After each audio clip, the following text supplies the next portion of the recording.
Can you please elaborate on why you advise against cohabitation before marriage? Well, so why would I advise against cohabitation before marriage? Well, the simple answer to that question is there's plenty of evidence that it's a bad idea. And I just mean factual evidence to begin with, although I think there are other reasons. People who live together and then get married are more likely to get divorced, not less likely. And that's a really interesting fact because it flies in the face of what you might think of as a kind of pragmatic common sense, because you might think, well, you don't buy a car without taking it out for a test drive. Right, and everyone laughs because that seems obvious. But then, woman's not a car.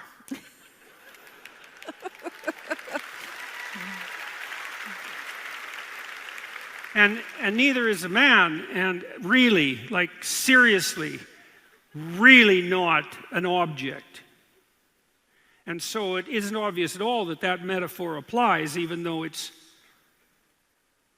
at first shallow glance, it seems obviously true. Well, but if it's obviously true, then you might say, well, why are people who live together before they get married more likely to get divorced? And one possible answer to that is, well, people who are more likely to get divorced are the same people who are more likely to live together rather than to get married, and that's possible. It's very difficult to separate those two things out, but in some sense it doesn't matter. What the facts reveal is that if the goal is to learn what you need to learn so that you can decide who you should marry more effectively, or learn how to act if you do get married more effectively, and the goal is that your marriage will be better and last, then it doesn't work. And that's a strange truth. And then you might ask yourself, well, why? Why doesn't it work? It's also the case, by the way, that the more sexual partners, the larger the number of sexual partners that someone has had before they get married, the more likely they are to get divorced as well. And it's also the case, by the way, and this is also interesting. So I spent a lot of time studying criminal behavior in all sorts of different manifestations, some of it on the political front with regard to the behavior of people who committed terrible atrocities in the service of political belief. Some of it on the frontier of criminal sadism itself. I spent a lot of time studying the behavior of serial killers and mass torturers and people like that. But I also spent a lot of time as a research scientist looking at what psychiatrists and psychologists know as antisocial behavior. And antisocial behavior is the pattern of behavior that characterizes criminals. And it usually makes itself manifest pretty early in life, perhaps as early as 2 years old, by the way. And once it's established, it's extremely stable. It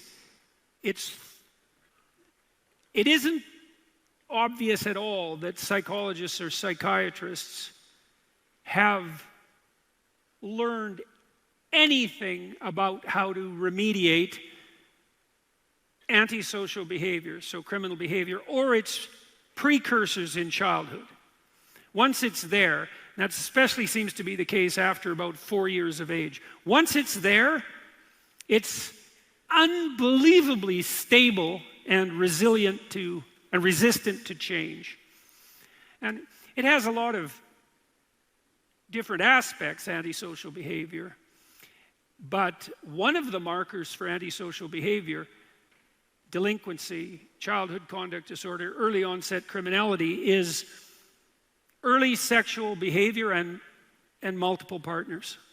And so, you can take that for what it's worth. Why is that the case? You could speculate. Someone who's oriented in a criminal direction is more likely to take advantage of someone else for their own gratification. I think that's the basic commonality. I don't know that for sure, because we don't know why these different symptoms of criminality, let's say, link together, apart from the fact that criminals are predators, and the really pathological criminals are predatory parasites, and that's really what defines a psychopath, by the way, is a psychopath is a predatory parasite. The archetypal psychopath is a sadistic predatory parasite. So the sadist takes delight in the pain of others, so positive pleasure in the pain of others. The predator uses others to their own advantage, and the parasite takes no responsibility for his or her own existence and manipulates or compels others to serve that goal. And so that's kind of an ugly combination of traits, and one of the core elements of that is early multiple partner promiscuity.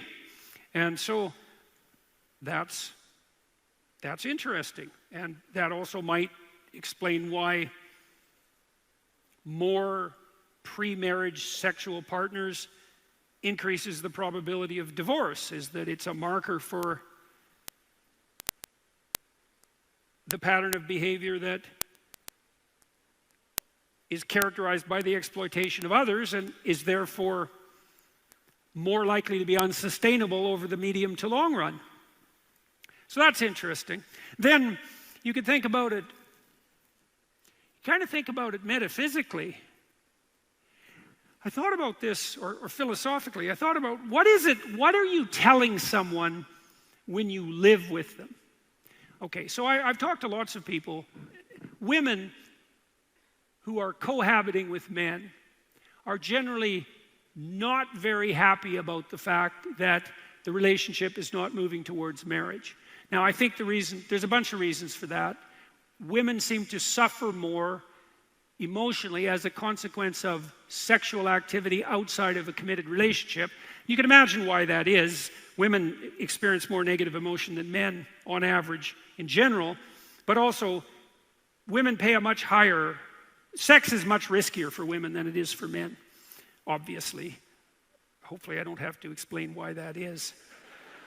So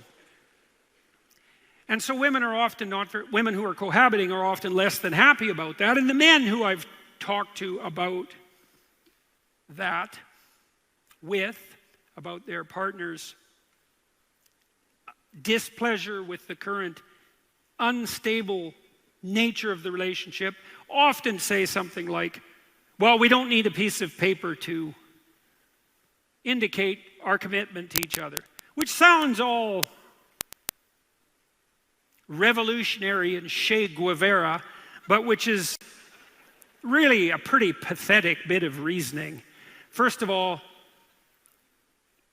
for someone to say that means they think that what they just said convinces you that all marriage is a piece of paper, and that's a preposterously foolish argument.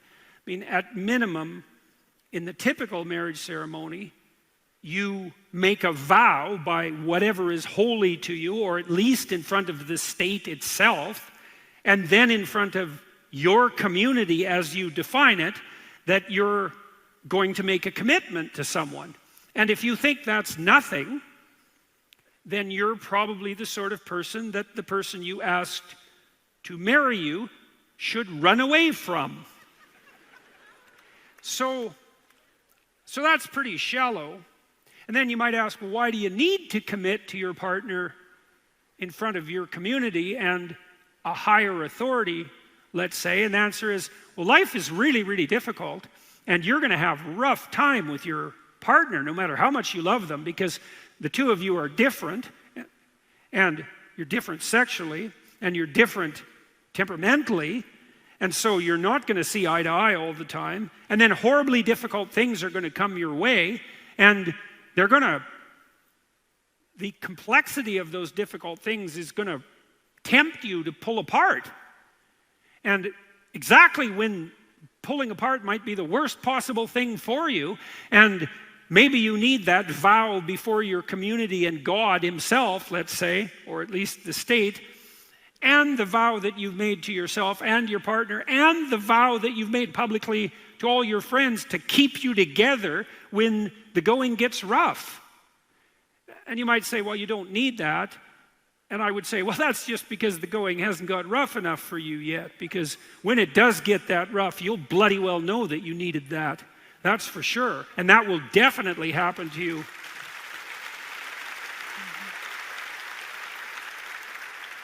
That will definitely happen to you if you marry someone, because all the things that life can throw at you will be thrown at you in the course of a marriage.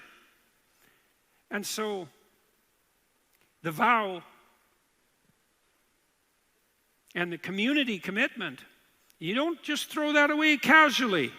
And you certainly don't say, well, that's just a piece of paper.